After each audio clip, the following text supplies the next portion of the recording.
Un saludo muy cordial, mis queridos hermanos, hermanas, amigos y amigas que se han conectado para esta presentación especial. Quiero extenderle un saludo muy cordial a los hermanos y hermanas de Pasto, de toda la asociación, los diferentes países a donde se han conectado. Gracias por estar con nosotros.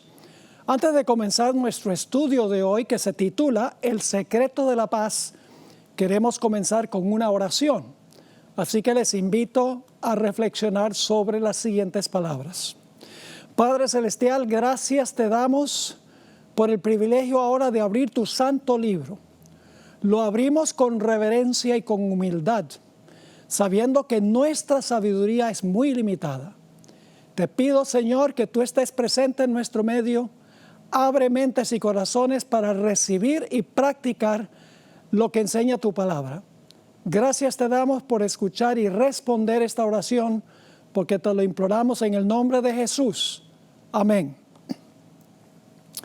En los primeros dos temas que hemos trazado en esta serie, hemos estudiado algunas cosas de suprema importancia. En nuestro primer tema, estudiamos en cuanto a la palabra de Dios. Nos dimos cuenta que esa palabra es suprema. Es nuestra única fuente de certidumbre en un mundo que parece estar fuera de control. Los corazones de los seres humanos están desfalleciendo por temor al ver lo que está ocurriendo en el mundo. Y la Biblia nos dice que estas cosas iban a ocurrir y lo que va a pasar en el futuro. En nuestro segundo tema estudiamos en cuanto a la única esperanza de vida que hay para este mundo infectado de pecado. Y esa solución, ese remedio es Cristo Jesús, quien promete perdonarnos y limpiarnos de esa enfermedad vil, esa enfermedad que llamamos el pecado. Ahora, nuestro tema de hoy se titula El secreto de la paz. Quiero comenzar haciendo unas preguntas. ¿Cómo les gustaría a ustedes vivir en un mundo a donde todos adoran al mismo Dios, a donde nadie practica la idolatría, a donde todos respetan el nombre de Dios, a donde todos el séptimo día de la semana descansan de las duras labores que desempeñan durante la semana? ¿Cómo les gustaría vivir en un mundo a donde los hijos y las hijas respetan plenamente a sus padres, donde nadie mata a nadie, donde los esposos son fieles siempre a sus votos matrimoniales, donde pueden dejar las puertas de la casa abiertas sin temor de que llegue un ladrón a saquear la casa? En un mundo donde nadie habla mal de nadie, en un mundo donde nadie codicia su dinero, sus bienes, su casa, su esposa o su esposo. Creo que estarían de acuerdo de que ese sería un mundo ideal donde imperaría la perfecta paz y el gozo sin fin. Hoy vamos a hablar de la santa ley de Dios, que si todos la obedecieran, el mundo estaría lleno de paz, el mundo sería un paraíso. Los escritores bíblicos tenían gran respeto para con la ley de nuestro Dios. Comienzo leyendo el Salmo 119 y el versículo 18. Aquí el salmista David escribe lo siguiente: abre mis ojos y miraré las maravillas de tu ley. Fíjese que David está diciendo que la ley de Dios es maravillosa. En el Salmo 119 y el versículo 97, David se expresó con exclamación: oh, cuánto amo yo tu ley. Todo el día es ella mi meditación. El Señor Jesucristo también tenía a la ley en alta estima. En el Evangelio según San Mateo, el capítulo 5 y el versículo 17 al 19, encontramos la actitud de Jesús para con la ley. Dice lo siguiente: no penséis que he venido para abrogar la ley o los profetas.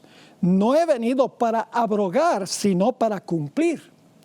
Porque de cierto os digo que hasta que pasen el cielo y la tierra, Ni una jota ni una tilde pasará de la ley hasta que todo se haya cumplido. De manera que cualquiera que quebrante uno de estos mandamientos muy pequeños y así enseñe a los hombres, muy pequeño será llamado en el reino de los cielos. Mas cualquiera que los haga y los enseñe, este será llamado grande en el reino de los cielos. Así que vamos a hablar en nuestro tema de hoy sobre la santa ley de Dios. Y vamos a comenzar en el libro de Éxodo, a donde Dios reveló su santa ley, los 10 mandamientos. En primer lugar, notamos que cuando Dios reveló los 10 mandamientos fue en medio de un evento de gran solemnidad. Fue una ocasión impresionante, nunca antes visto, ni tampoco se ha visto después. Fenómenos como el sonido de trompetas, truenos, relámpagos, fuego, humo, un terremoto. Y la gente tenía que purificarse 3 días antes, y además de eso nadie podía tocar el monte a donde iba a descender Dios. Leamos en cuanto a algunos de estos fenómenos en Éxodo 19 y el versículo 16 al 19.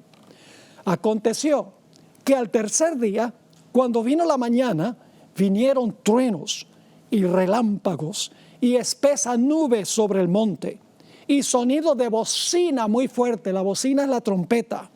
Y se estremeció todo el pueblo que estaba en el campamento. Y Moisés sacó del campamento al pueblo para recibir a Dios. Y se detuvieron al pie del monte. Todo el monte Sinaí humeaba, porque Jehová había descendido sobre él en fuego. Y el humo subía como el humo de un horno. Y todo el monte se estremecía en gran manera. El sonido de la bocina iba aumentando en extremo. Moisés hablaba y Dios le respondía con voz tronante.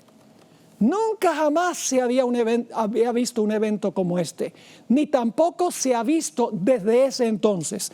Tal vez solo a la segunda venida vendrá un evento que tenga tanta solemnidad como este. Otra característica interesante cuando Dios reveló su ley es que Él descendió al monte en persona para dar su ley. Dice en Éxodo 19, en 3 versículos, versículo 11, versículo 18 y versículo 20, 3 veces dice que Dios descendió personalmente al monte. Vamos a leer esos versículos. Primero, Éxodo 19, 11. Y Jehová dijo a Moisés: ve al pueblo y santifícalos hoy y mañana, y laven sus vestidos, y estén preparados para el día tercero. Porque al tercer día, escuchen bien, Jehová descenderá a ojos de todo el pueblo sobre el monte de Sinaí. Noten el versículo 18. Todo el monte Sinaí humeaba, porque Jehová había descendido sobre él en fuego. Y el humo subía como el humo de un horno, y todo el monte se estremecía en gran manera. Versículo 20, se repite por tercera vez que Dios descendió en persona al monte. Dice: y descendió Jehová sobre el monte Sinaí, sobre la cumbre del monte. Y llamó Jehová a Moisés a la cumbre del monte, y Moisés subió. Dios mismo no solamente descendió al monte, sino que Dios habló la ley con su propia boca, con sus propios labios. Notemos Éxodo el capítulo 20 y el versículo 1, el siguiente capítulo a donde el Dios que descendió sobre el monte ahora va a hablar. Dice en Éxodo 21, y habló Dios todas estas palabras diciendo, y luego entonces viene los 10 mandamientos. En Deuteronomio 4, 12 y 13 se repite que Dios mismo habló los 10 mandamientos. Dice allí en Deuteronomio 4, 12 y 13, y habló Jehová con vosotros de en medio del fuego, y oísteis la voz de sus palabras, mas a excepción de oír la voz, ninguna figura visteis. Y Él os anunció su pacto. Recuerden eso, los 10 mandamientos son el pacto. Él os anunció su pacto, el cual os mandó poner por obra los 10 mandamientos y los escribió en 2 tablas de piedra. Así que los 10 mandamientos son el pacto de Dios. Y la Biblia dice que Dios nunca va a mudar su pacto, nunca va a cambiar sus mandamientos. Noten lo que dice el Salmo 89 y el versículo 34. Dios dice, no olvidaré mi pacto, ni mudaré, que significa cambiaré, ni mudaré lo que ha salido de mis labios. Así que los 10 mandamientos son perpetuos, no cambian ni tampoco se pueden eliminar.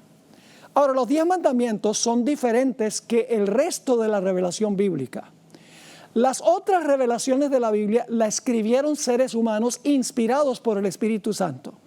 Pero cuando se trató de los 10 mandamientos, Dios mismo descendió al monte, Dios mismo habló los 10 mandamientos y vamos a encontrar que Dios mismo los escribió con su propio dedo. Notemos 2 de Pedro 1, 20 y 21 sobre cómo reveló Dios el resto de las Sagradas Escrituras fuera de los 10 mandamientos. Dice en 2 de Pedro 1, 20 y 21, entendieron primero esto, que ninguna profecía de la Escritura es de interpretación privada, porque nunca la profecía fue traída por voluntad humana, sino que los santos hombres de Dios hablaron siendo inspirados por el Espíritu Santo. Es decir, Dios le daba la información al profeta, le daba visiones y sueños, y entonces el profeta o los escritores bíblicos escribían el mensaje en su propio idioma dentro del marco de su propia cultura. Era palabra de Dios porque fue inspirado todo por el Espíritu Santo, pero expresado en palabras humanas que la gente pudiera entender. Pero no así con los 10 mandamientos. Dios descendió en persona, Dios habló los 10 mandamientos en persona y Dios los escribió con su propio dedo. Noten Éxodo 31 y el versículo 18. Lo único en la Biblia que Dios escribió con su dedo. No hay nada más en la Biblia que Dios haya escrito con su propio dedo. Deben los 10 mandamientos entonces ser muy importantes. Dice en Éxodo 31, 18. Y dio a Moisés, cuando acabó de hablar con él en el monte de Sinaí, 2 tablas del testimonio, tablas de piedra escritas con el dedo de Dios. Ahora, ¿qué es el dedo de Dios? Vamos a comparar 2 versículos en los evangelios para ver qué es el dedo de Dios. Porque algunas personas dicen, los 10 mandamientos, eso es letra muerta. Nosotros vivimos es por el Espíritu Santo.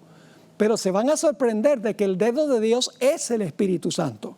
Noten lo que dice Mateo 12 y el versículo 28. Mateo 12, 28.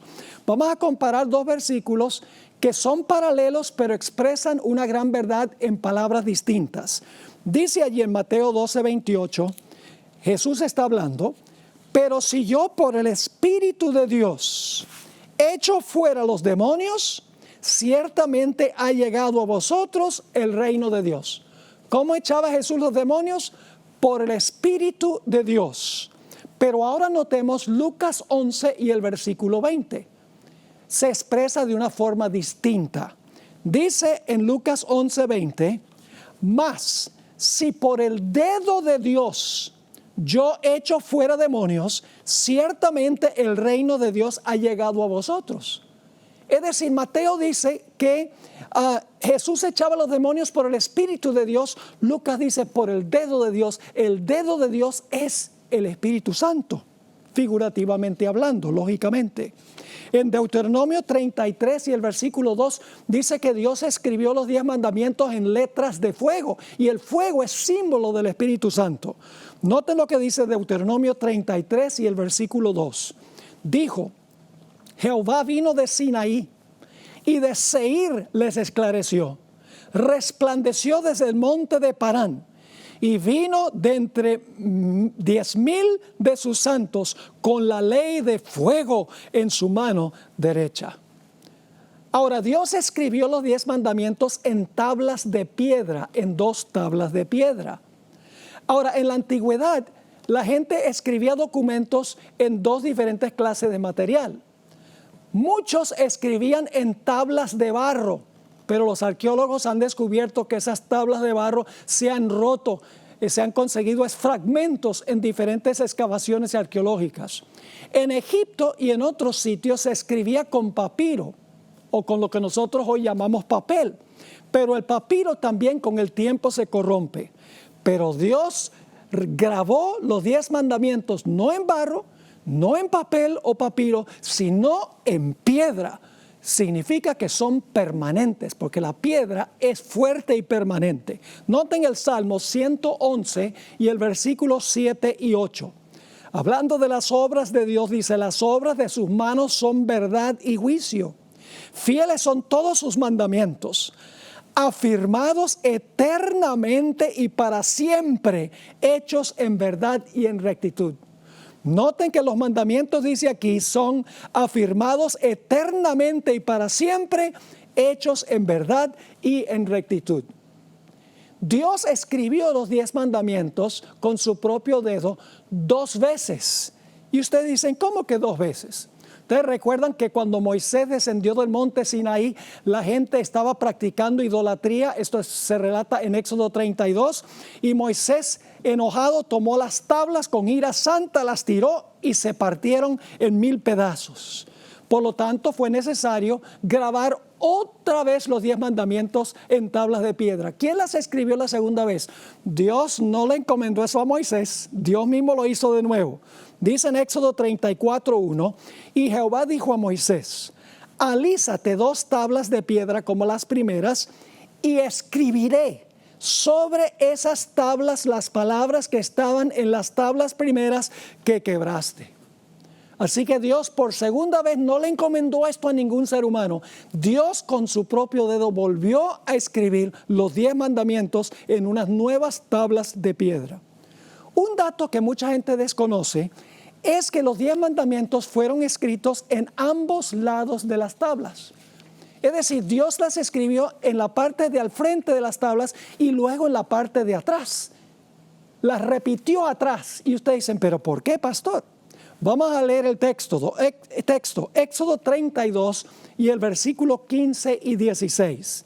Y volvió Moisés y descendió del monte, trayendo en su mano las 2 tablas del testimonio, las tablas escritas por ambos lados, de uno y otro lado estaban escritas. Y las tablas eran obra de Dios, noten, no de Moisés, eran obras de Dios. Y la escritura era escritura de Dios, grabada sobre las tablas. Hago un paréntesis. ¿Creen ustedes que sería cosa seria que un ser humano o que alguien cambiara algo que el dedo de Dios escribió? Recuerden eso, porque vamos a volver a eso un poco más adelante en esta serie. ¿Por qué Dios escribió los 10 mandamientos en la parte de adelante y también en la de atrás? Sencillamente porque Dios quería enfatizar de que los 10 mandamientos son algo cierto, seguro. Noten lo que dice Génesis 41 y el versículo 32. Ustedes recuerdan que Faraón recibió 2 sueños. Un sueño fue el de las espigas y el otro fue el de las vacas. Los sueños tenían diferentes símbolos, pero enseñaban la misma lección. Génesis 41:32 dice, ¿por qué es que Dios repitió el sueño que tuvo Faraón en 2 diferentes formas? Dice allí, y el suceder el sueño a Faraón 2 veces, significa que la cosa es firme de parte de Dios y que Dios se apresura a hacerla. Es decir, el hecho de que Dios escribió adelante y atrás significa que los 10 mandamientos son firmes. Además de eso, la Biblia exige que en un proceso judicial haya 2 testigos para presenciar esa deliberación judicial. En Mateo el capítulo 18 y el versículo 16 dice, mas si no te oyere, toma aún contigo a 1 o 2, para que en boca de 2 o 3 testigos conste toda palabra. Dios escribió los 10 mandamientos 2 veces, adelante y atrás, porque quería que supiéramos que los 10 mandamientos son firmes, no se pueden cambiar, y los 2 testigos representan el hecho de que el Padre y el Hijo estaban allí testificando cuando dieron estos mandamientos. Ahora, también sabemos que los 10 mandamientos fueron escritos en 2 tablas de piedra. ¿Podría Dios haber escrito los 10 mandamientos en una sola tabla? Lógicamente hubiera podido hacerlo. ¿Por qué no lo hizo? Sencillamente porque los 10 mandamientos se dividen en 2 partes. La primera tabla tiene que ver con nuestra responsabilidad vertical para con Dios. La segunda tabla tiene que ver con nuestra responsabilidad horizontal para con nuestros prójimos. Noten Deuteronomio 4 y el versículo 13. Y Él os anunció su pacto, el cual os mandó poner por obra los 10 mandamientos y los escribió en 2 tablas de piedra. Porque tenemos una responsabilidad para con Dios y para con nuestros semejantes. Noten Mateo 22 y el versículo 34 al 40, a donde Jesús recalcó estas 2 responsabilidades. Viene un intérprete de la ley a Jesús y le hace una pregunta. Vamos a leer en el versículo 34. Y uno de ellos, intérprete de la ley, preguntó por tentarle diciendo: Maestro, ¿cuál es el gran mandamiento en la ley? Jesús le dijo: amarás al Señor tu Dios con todo tu corazón, y con toda tu alma, y con toda tu mente. Este es el primero y grande mandamiento. Es decir, los primeros 4 mandamientos tienen que ver con nosotros amar a Dios con todo nuestro corazón, toda nuestra alma y nuestra mente. Y luego Jesús dice en el versículo 39, y el segundo es semejante: amarás a tu prójimo como a ti mismo. Los últimos 6 mandamientos tienen que ver con el prójimo. De estos 2 mandamientos depende toda la ley y los profetas. En nuestro estudio de mañana, Dios mediante, vamos a mostrar que toda la Biblia es una ampliación de los 10 mandamientos. La Biblia entera es una explicación, una expansión de los 10 mandamientos. No se pierdan el tema de mañana. También notamos que los 10 mandamientos son una revelación completa.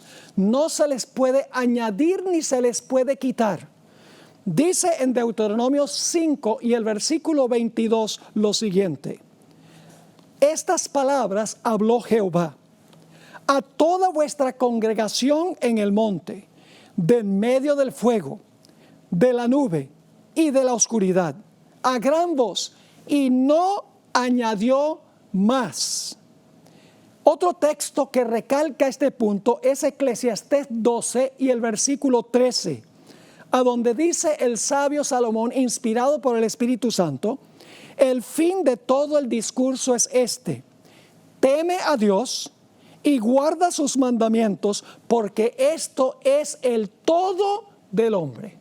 Es decir, no se le puede quitar a los 10 mandamientos, ni se le puede añadir a los 10 mandamientos, ni tampoco se pueden cambiar los 10 mandamientos. Los 10 mandamientos son una revelación completa, total de la voluntad de Dios. Los 10 mandamientos tienen también gran amplitud. Los 10 mandamientos contienen principios universales que se aplican a todas las esferas de la vida. Lo que sorprende a muchas personas es que Jesús no fue menos exigente que los 10 mandamientos. Jesús fue más exigente.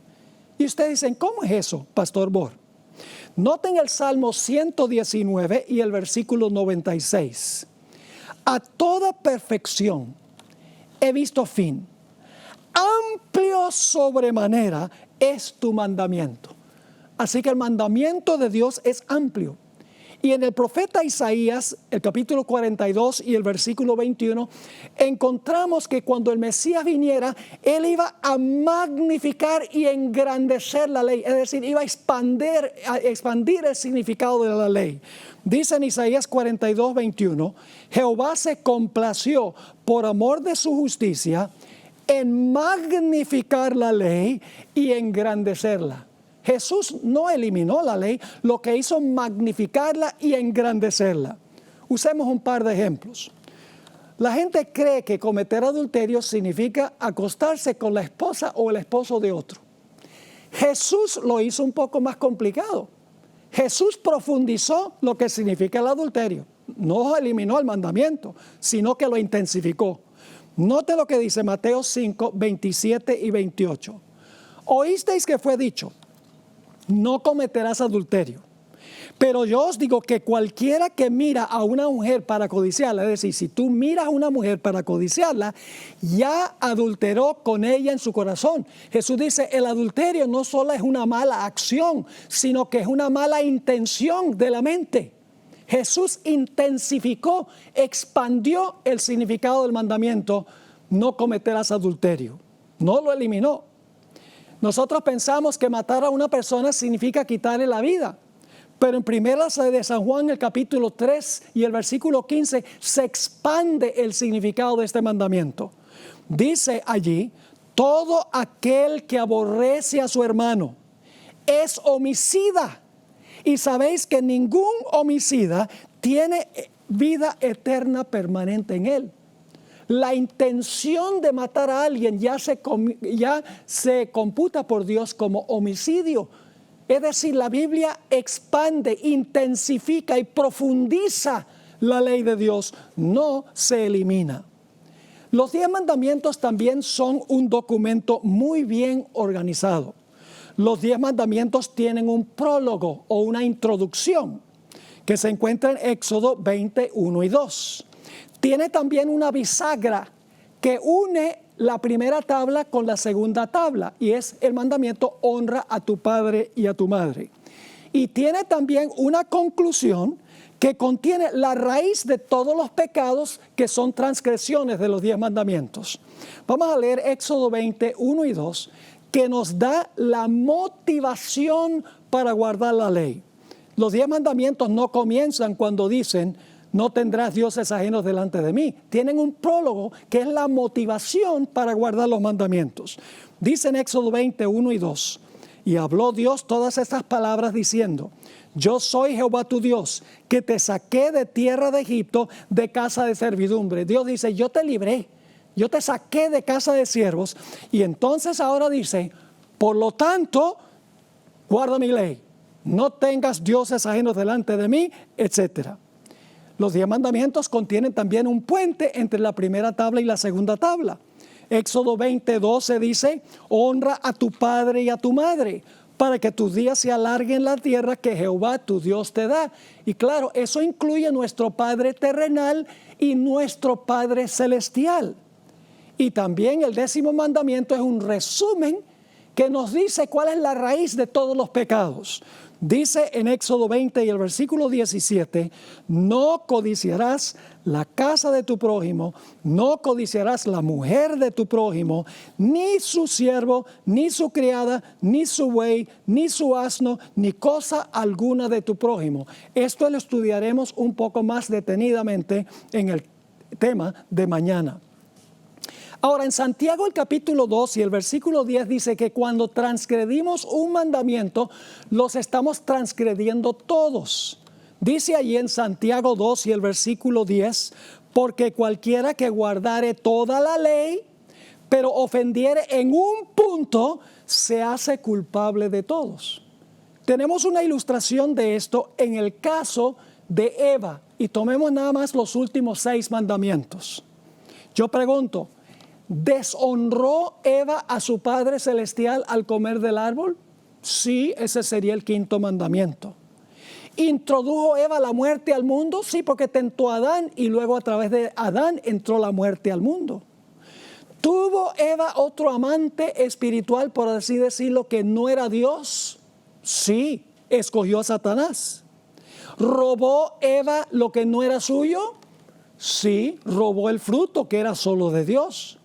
¿Habló falso testimonio contra Dios? Sí, porque dijo, Dios nos ha dicho que no comamos de todo árbol, de todo árbol del huerto, dijo la serpiente. Y ella dice, bueno, Dios nos ha dicho que podemos comer de todos, menos de este, porque el día que comamos de este vamos a morir.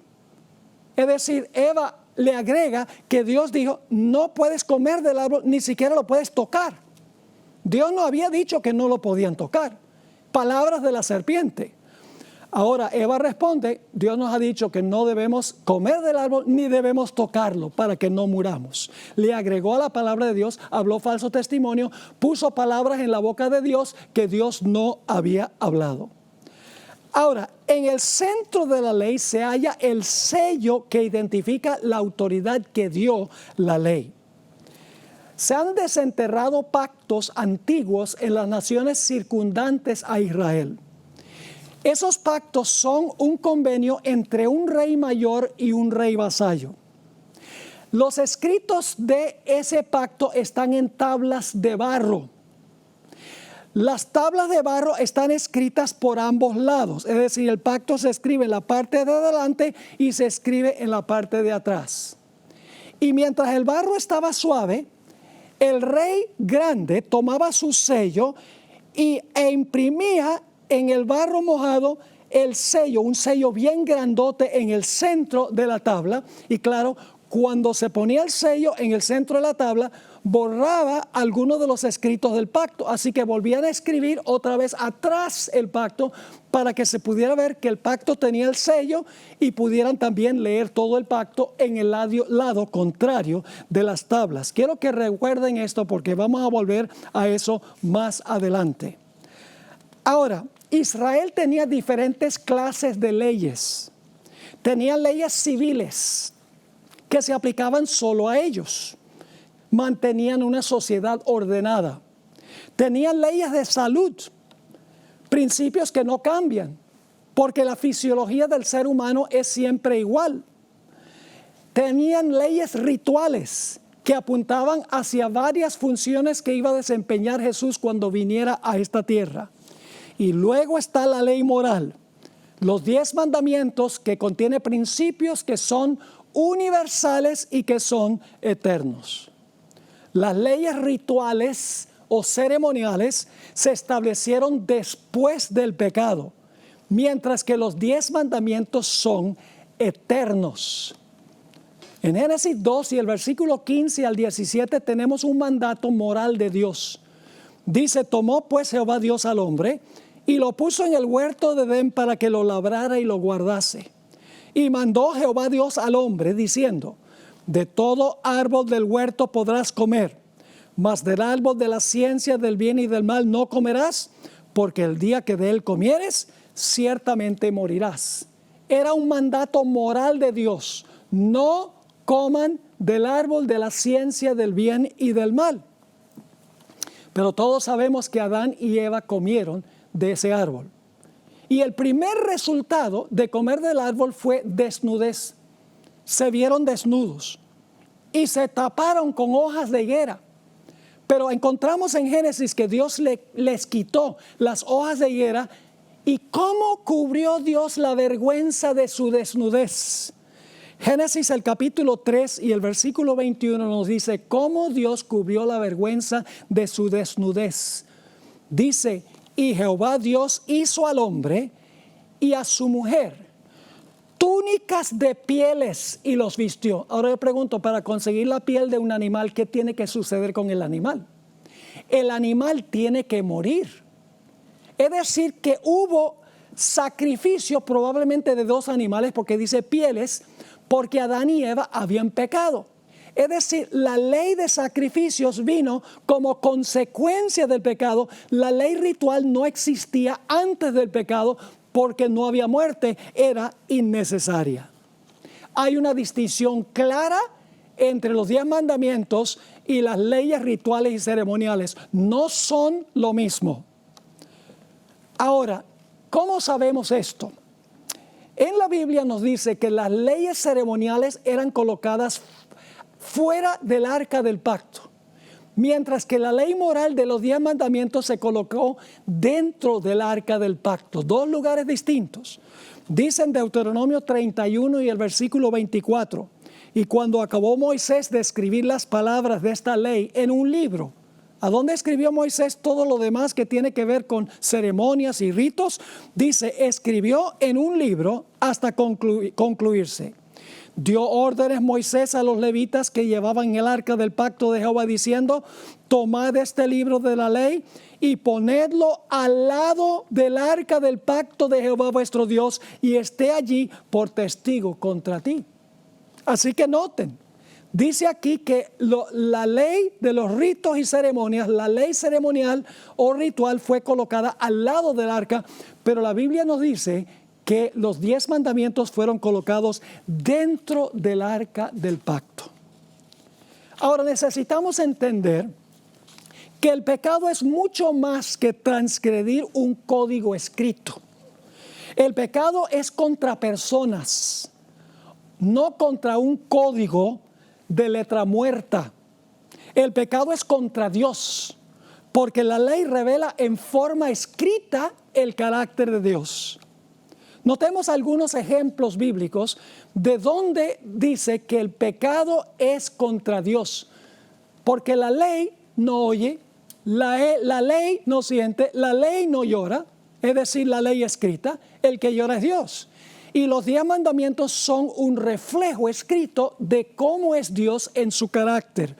Noten Génesis 39 y el versículo 9, cuando la mujer de Potifar quiso que José cometiera adulterio con ella, dice lo siguiente: no hay otro mayor que yo en esta casa, dice José, y ninguna cosa me ha reservado sino a ti. Le dice a la esposa de Potifar, por cuanto tú eres su mujer. ¿Cómo pues haría yo este gran mal de cometer adulterio y pecaría contra el mandamiento no cometerás adulterio? Sí, pero el pecado era ¿contra quién? Pecaría contra Dios. Faraón también entendió que al ensañarse contra Dios estaba pecando contra Dios. Dice en Éxodo el capítulo 10 y el versículo 16: entonces Faraón se apresuró a llamar a Moisés y a Aarón y dijo: he pecado contra Jehová vuestro Dios y contra vosotros. Él reconoció que el pecado no era solo violar una ley escrita, sino que era ofender a Dios y ofender personas. Cuando el pueblo de Israel practicó idolatría al pie del monte Sinaí, encontramos en Éxodo 32 y el versículo 33 que Dios le dijo a Moisés lo siguiente: y Jehová respondió a Moisés: al que pecare contra mí, a este raeré yo de mi libro. Nuevamente Dios dice que el pecado es contra él como persona. La ley sencillamente describe en forma escrita el carácter de esa persona. ¿Qué sucedió cuando Acán pecó contra Dios? Estudiaremos en cuanto a Acán, Dios mediante, en el tema de mañana. En Josué, el capítulo 7 y el versículo 20, cuando Acán admitió que él había robado esas cosas que Dios había dicho que el pueblo no tocara, dice lo siguiente: y Acán respondió a Josué diciendo: verdaderamente yo he pecado contra Jehová, el Dios de Israel, y así he hecho. ¿Qué sucedió cuando David cometió adulterio con Betsabé y mandó a matar a Urías Eteo? En 2 Samuel 12 y el versículo 13, David dijo: he pecado o pequé contra Jehová. En el Salmo 51 y el versículo 4, que es el salmo de penitencia de David cuando él se arrepiente y confiesa su pecado a Dios, dice allí en el Salmo 51 y el versículo 4, hablándole al Señor en oración: contra ti solo he pecado y he hecho lo malo delante de tus ojos, para que seas reconocido justo en tu palabra y tenido por puro en tu juicio. Daniel también escribió en cuanto al pecado de Israel, que los llevó al cautiverio en Babilonia. Dice allí en Daniel 9 y el versículo 10 y 11 lo siguiente, y aquí Daniel está orándole a Dios: y no obedecimos la voz de Jehová nuestro Dios, para andar en sus leyes, que Él puso delante de nosotros por medio de sus siervos los profetas. Todo Israel trasposó tu ley, apartándose para no obedecer tu voz, por lo cual ha caído sobre nosotros la maldición y el juramento que está escrito en la ley de Moisés, siervo de Dios, porque contra él pecamos. Noten, contra Dios pecamos. Y el hijo le dijo: Padre, he pecado contra el cielo y contra ti. Así que noten, nuevamente dice en Daniel el capítulo 9 y el versículo 10 y 11 que el pueblo en su pecaminosidad antes del cautiverio pecó no solo contra la ley, sino que pecó contra Dios. Un último ejemplo, el caso del hijo pródigo. Ustedes conocen la historia: se fue de casa, vivió una vida desordenada y luego regresó a su casa y le dijo a su padre las siguientes palabras: he pecado contra el cielo, es decir, contra Dios, y contra ti, y no soy digno de ser llamado tu hijo. Todas estas personas y grupos que he mencionado quebrantaron los mandamientos escritos, pero en realidad pecaron contra aquel quien se revela en los mandamientos escritos. Así que en lugar de la ley ponga Jesús. Transgredir la ley es transgredir contra Jesús, porque la ley es un reflejo del carácter de Jesús. La ley en tablas de piedra es un código impersonal, duro y frío. No siente, ni se entristece, ni se ofende. Pero la persona que reveló la ley, esa persona sí se entristece, sí se ofende y sí se siente cuando nosotros quebrantamos uno de los mandamientos. El pecado rompe relaciones personales, en otras palabras. En Isaías 59 y el versículo 2 dice: pero vuestras iniquidades, Dios está hablando en cuanto a Israel, pero vuestras iniquidades han hecho división entre vosotros y vuestro Dios, y vuestros pecados han hecho ocultar de vosotros su rostro para no oír. Los seguidores de Jesús siempre tienen que visitar el monte Sinaí primero, antes de visitar el monte Calvario. No podemos comprender el profundo significado de lo que sucedió en el Calvario sin visitar primero la ley en el monte Sinaí. La ley en el Sinaí revela nuestra pecaminosidad, el hecho de que no somos semejantes a Dios quien reveló la ley.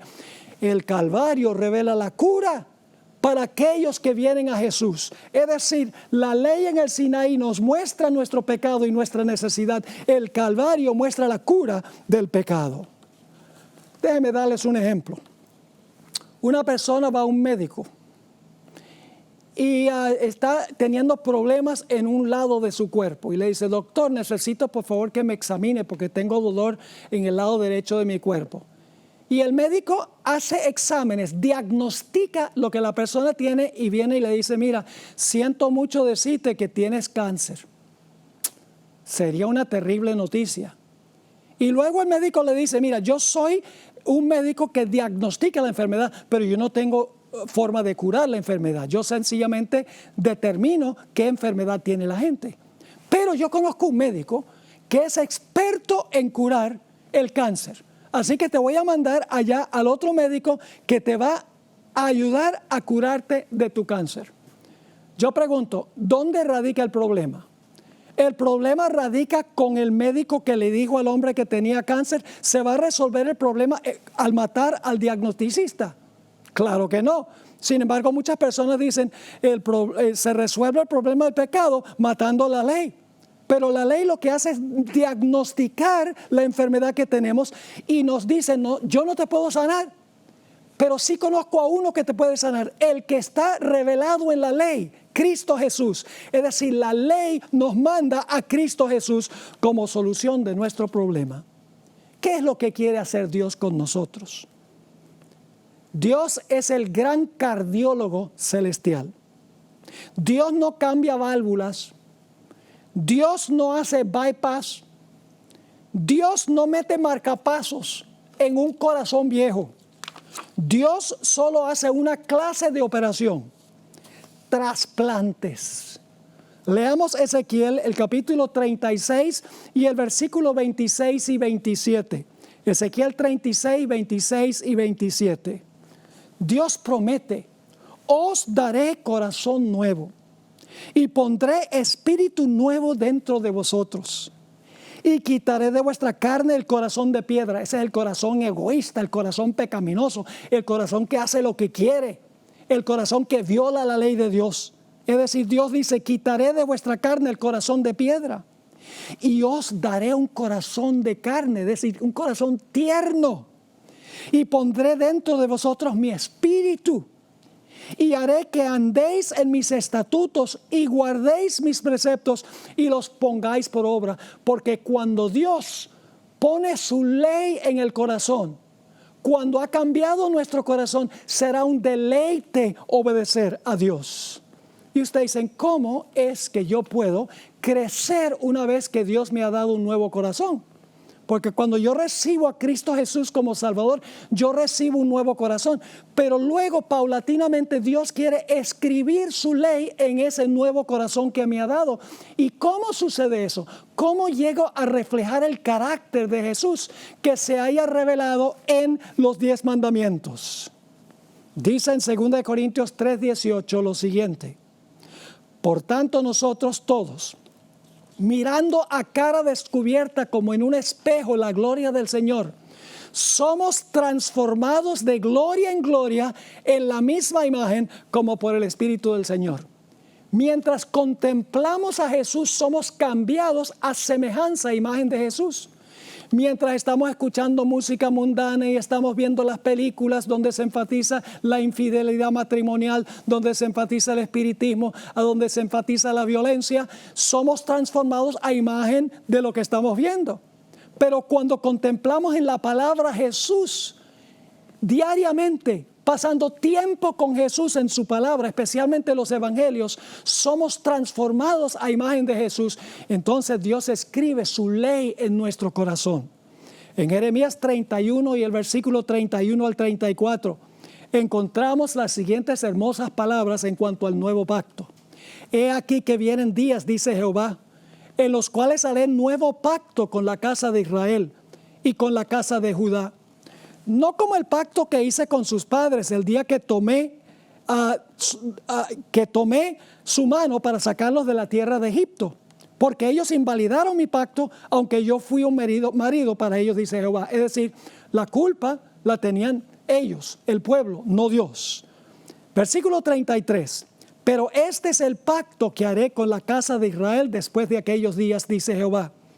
Daré mi ley, ya no en tablas de piedra, fíjense, daré mi ley en su mente y la escribiré en su corazón, y yo seré a ellos por Dios y ellos me serán por pueblo. Y fíjense el resultado en el versículo 34. Y no enseñará más ninguno a su prójimo, ni ninguno a su hermano, diciendo, conoce a Jehová, porque todos me conocerán, desde el más pequeño de ellos hasta el más grande, dice Jehová, porque perdonaré la maldad de ellos y no me acordaré más de sus pecados. Dios promete darnos un nuevo corazón, un corazón tierno, un corazón apacible, un corazón de carne, como dice la Biblia, para que luego en ese corazón nuevo Él pueda escribir los principios de su santa ley. Y cuando tenemos la ley en el corazón, nos sale a hacer el bien. Nadie tiene que decirnos, tienes que hacer esto y no puedes hacer aquello. Cuando tenemos a Jesús en el corazón o la ley en el corazón, vamos automáticamente a hacer lo que la ley requiere. Déjenme darles un ejemplo un poco drástico que va a permanecer en su mente. Supongamos que una señora tiene un bebé que vive llorando todo el tiempo en público. Finalmente la gente se fastidia y una persona que está allí le dice a la señora, oiga señora, ¿por qué usted no mata a ese bebé que llora tanto? ¿Qué dice la mamá? Dice, no, eso es una violación de los 10 mandamientos. Mandamiento dice, no matarás. Además de eso, si mato a mi bebé, me van a echar a la cárcel. ¿Eso es lo que dice la mamá? No, la mamá no dice eso. La mamá dice, matar a mi bebé que yo tanto amo. ¿Qué va? ¿Está loco lo que usted está diciendo? ¿Qué es lo que protege al bebé? ¿Un mandamiento escrito, no matarás, y el temor al castigo? No, el amor de la madre para con el bebé es lo que protege la vida del bebé. Ojalá estén entendiendo lo que estoy diciendo. Ahora, mis queridos hermanos y amigos, hay una gran confusión en el mundo cristiano. En el mundo cristiano dicen, en el Antiguo Testamento la gente vivía por la ley, ahora nosotros vivimos es por la gracia. Suena muy bonito, pero no está en armonía con las Escrituras. En la Biblia es ley y gracia, no ley o gracia.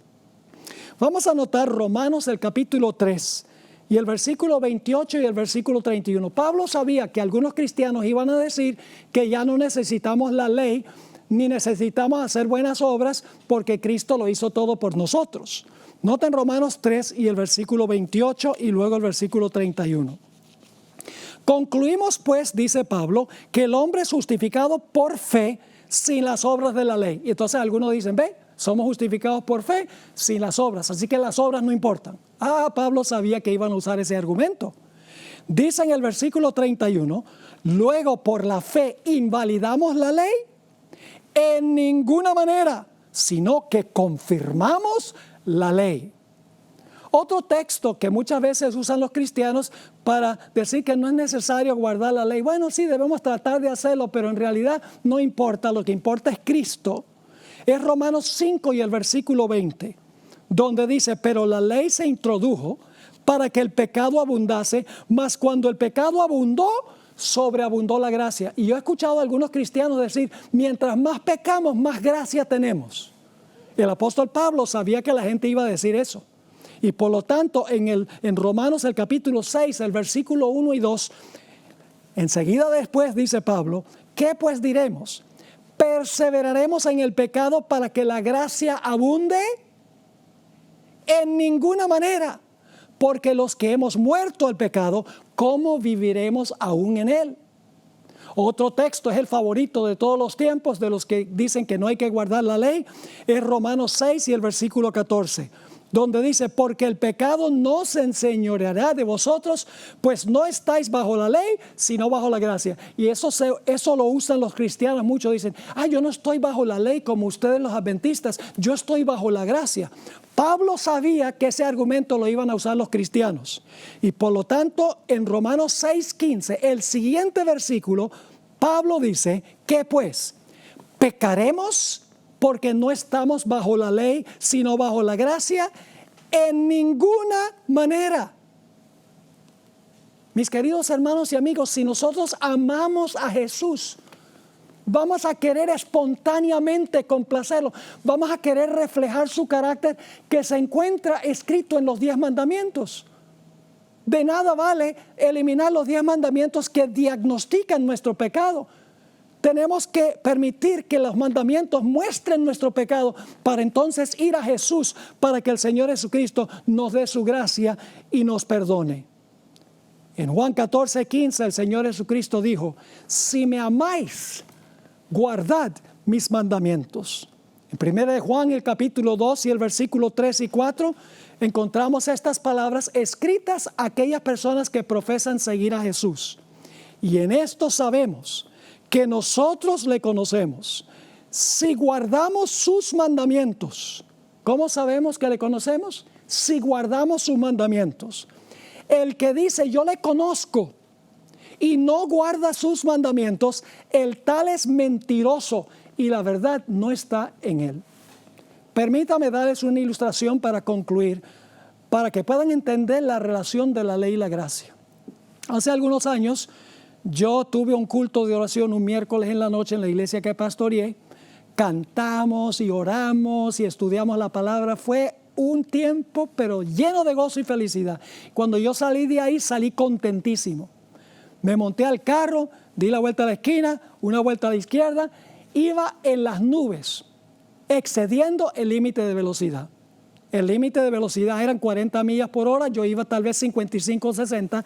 De repente llega un policía con las luces del carro prendidas y se estacionó detrás de mí, yo tuve que pararme. Policía, voy a abreviar porque el tiempo se está yendo. Policía viene y me dice, ¿sabe por qué lo paré?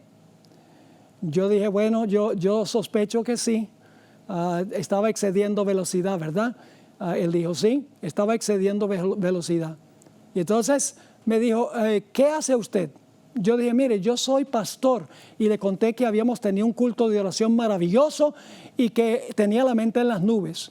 Y él me dijo, mire, no tenga la mente en las nubes cuando está manejando, porque puede matar a alguien. Tiene que mantener sus ojos y su mente en la carretera.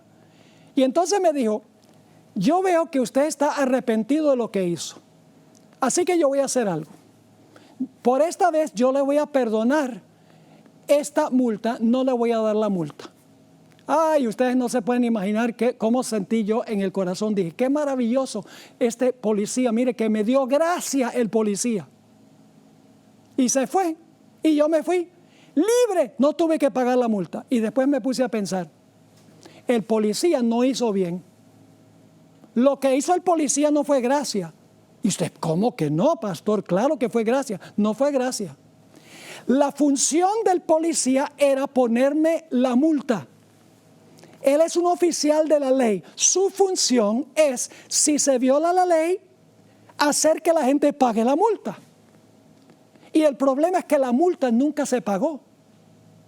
La multa quedó sin pagar, aun cuando yo transgredí la ley. ¿Saben lo que hubiera sido gracia? Si ese policía me mira y me dice, mire señor, yo no le puedo perdonar la multa, porque la ley exige que se pague, pero yo voy a hacer algo. Y yo estoy escuchando con la oreja parada. Dice, lo que yo voy a hacer es, yo voy a ir a la jefatura y yo voy a pagar la multa. Usted dice, eso nunca sucede en la vida real. Es cierto, es una ilustración, pero para que pueda entender la relación entre la ley y la gracia. Yo pregunto, en ese caso, ¿se hubiera pagado la deuda, sí o no? Claro, pero no la hubiera pagado yo, sino que la hubiera pagado otro. Ojalá estén entendiendo lo que es gracia. La gracia no burla la ley. La ley exige el castigo. ¿Y quién fue el que sufrió el castigo en mi lugar? Jesús. Él pagó la multa, por así decirlo. Y de esa manera mantuvo el honor de la ley, porque la ley exigía el castigo y Jesús recibió el castigo. Eso es gracia. Ahora quiero que ustedes se imaginen algo. Salgo de la iglesia después de eso, doy la vuelta a la derecha y luego otra vez a la izquierda, y esta vez estoy andando a 70 millas por hora. Y viene el policía con su carro y se para atrás y viene a la ventanilla y dice, oiga, usted no es el mismo que yo paré ayer, que estaba andando aquí a 60 millas por hora. Y con una sonrisa en la cara le digo, sí, yo soy el mismo. ¿Creen ustedes que el policía va a decir, yo voy a ir a pagar la deuda? No, señor. Hermanos y hermanas, apreciadas visitas, la gracia de Dios no nos da el derecho de desobedecer la ley. Antes, después de eso, cada vez que yo cruzo a la derecha y voy a la izquierda, me acuerdo de la experiencia con el policía y voy de acuerdo al límite, porque digo, ese policía tuvo gracia, ese policía me trató bien y por lo tanto yo voy a atenerme a la ley, yo voy a guardar la ley. Es decir, no es ley o gracia, es ley y gracia. Dios no cambia su ley es eterna. Mañana hablaremos un poco más sobre la transgresión de la ley y cómo funciona el pecado para que podamos, por la gracia de Dios, vencer el pecado en nuestra vida personal.